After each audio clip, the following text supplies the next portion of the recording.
जय श्री कृष्णा, जय श्री राम। आज हम सुनेंगे मार्गशीर्ष माह यानी अगहन मास का द्वितीय अध्याय।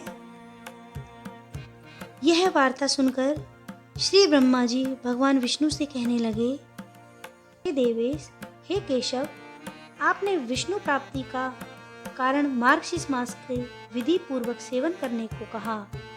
सो हे देवेश, उसकी विधि क्या है?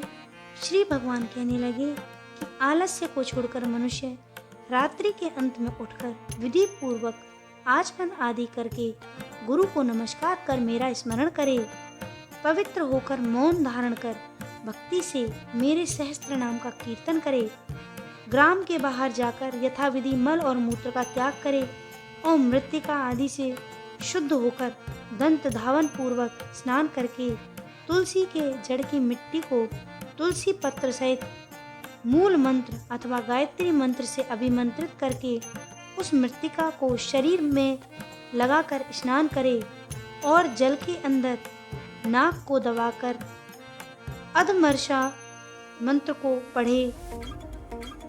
स्नान के लिए तालाब, कुआं या बावड़ी आदि का जल श्रेष्ठ माना गया है। पहले जो मूल मंत्र कहा गया है वह भगवान का अष्टाचार मंत्र ओम नमो नारायण है। पवित्र होकर हाथ में उषा ले और आचमन कर अपने हाथ से चार हाथ की चारों तरफ चौकोर जला स्नान जल में कल्पना करे और इन मंत्रों से गंगा जी का आह्वान करे कि हे गंगे, तुम विष्णु के चरणों से उत्पन्न हुई हो, इसलिए विष्णु रूप ही हो, अतः तुम मेरी रक्षा करो। जन्म से मरण पर्यंत तुमको नमस्कार है। वायु ने जो 3.5 कोटि तीर्थ कहे हैं, जो स्वर्ग, पृथ्वी और अंतरिक्ष में हैं, वह सब तुम्हारे जल में वास करते हैं। तुम्हारा नंदिनी और देवताओं के यहाँ नलिनी नाम भी है। दक्षपुत्री, विहगा, आकाशगंगा, विश्वगा, संसारगामिनी, ये नाम योगी लोग कहते हैं। हे जाह्नवी, शांति प्रदायिनी, शांति देने वाली हो, इन पवित्र नामों को स्नान के समय सदा पढ़ना चाहिए और इसमें त्रिपथगामिनी गंगा सदैव उस स्थान में वास करती है। हाथ जोड़कर ऊपर कहे मंत्रों का 7 बार पाठ करें। सिर में अंजलि लगाकर फिर 3, 4, 5 अथवा 7 बार स्नान करें और नीचे लिखे मंत्र से अभिमंत्रित करके मिट्टी को शरीर में लगावें। मृत्तिका का मंत्र, हे मृत्तिके, तुम पर घोड़े चलते हैं, रथ चलते हैं, तुम भगवान विष्णु के चरणों से नापी गई हो, तुम रत्नों को धारण करने वाली हो, अतः मैंने जो पाप किए हैं उनका नाश करो। हे मृत्तिके, सैकड़ों बाहु वाले श्री कृष्ण ने वराह रूप धारण करके तुमको ऊपर से उठाया है। हे सुव्रते, तुम सब प्राणियों की उत्पत्ति का स्थान हो, तुमको नमस्कार है। इस प्रकार स्नान कर विधि पूर्वक आचमन करे और जल के किनारे पर खड़े होकर शुक्ल वस्त्र धारण करे। आचमन कर देवता, ऋषि और पितरों का तर्पण करके दूसरी धोती को धारण करके तर्पण की धोती को निचोड़े तथा शुद्ध मृत्तिका को लेकर अभिमंत्रित करके आलस्य को त्याग कर वैष्णव लोग ललाट में यथा संख्य ऊर्ध्व पुराण तिलक लगावें, ब्राह्मण वराह पुराण तिलक लगावें और क्षत्रिय 4 पुराण, वैश्य 2 पुराण, स्त्री तथा शूद्रों को 1-1 पुराण धारण करना चाहिए।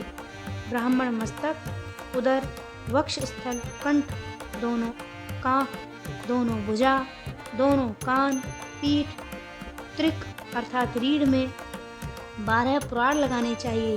क्षत्रिय को ललाट, हृदय और दोनों भुजाओं में धारण करना चाहिए। वैश्यों को ललाट अथवा हृदय में तथा स्त्री और शूद्रों को केवल ललाट में ही धारण करना चाहिए तथा ललाट में केशव का और उदर में नारायण का ध्यान करें।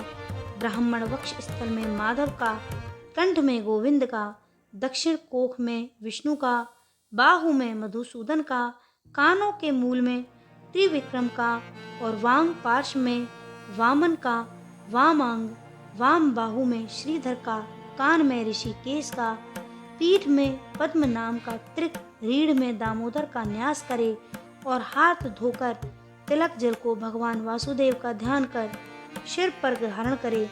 क्षत्रिय ललाट में केशव का, हृदय में माधव का, दोनों भुजाओं में मधुसूदन का स्मरण करे। और वैश्य का कृत्य सुनिए, ललाट में केशव का, हृदय में माधव का ध्यान करे। स्त्री और शूद्र ललाट में केशव का ध्यान करें। भगवान कहते हैं, हे ब्राह्मण, इस प्रकार मेरी प्रसन्नता के लिए प्राणों को धारण करे।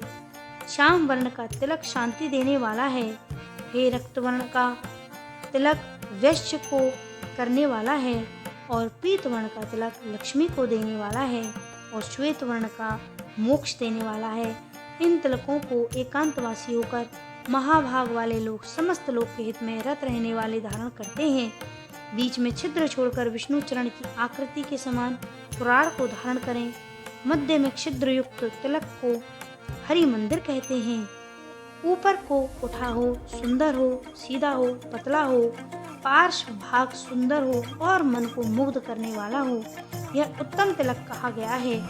और जो बिना छिद्र का तिलक धारण करते हैं वे द्विजों में अधम हैं।